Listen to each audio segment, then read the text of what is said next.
President Trump announcing Thursday he is pausing those 25% tariffs on U.S. imports from Mexico and Canada that are covered under a 2020 trade agreement. The one-month delay comes just days after the tariffs were imposed by Trump. Natalie Brand has the latest from the White House. Even with a tariff pause on many goods from Canada and Mexico, uncertainty still looms over industries from agriculture to autos.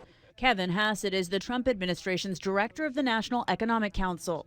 What do you say to businesses who say they cannot plan with the current uncertainty, and then farmers worried about losing market share since, China's announced those retaliatory tariffs on soybeans, corn, other products?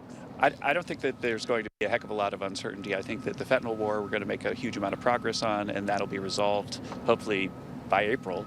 And then on April 1st or April 2nd, we'll announce what our reciprocal tariffs are, and at that point, uncertainty will be mostly resolved. The pause announced Thursday applies to products covered under the U.S.-Mexico-Canada trade agreement negotiated during the first Trump administration.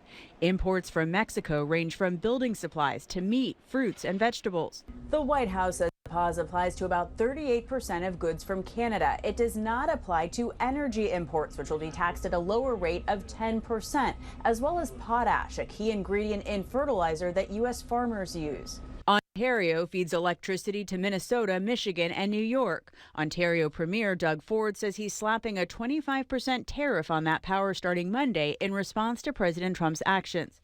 That's the last thing I want to do. It's the last thing. But he has to understand that he can't attack our country economically and expect us to roll over. China is also promising to fight to the end in a trade war. The foreign minister vowed to resolutely counter U.S. tariffs, but Beijing also signaled it's open to talks. Natalie Brand, CBS News, the White House.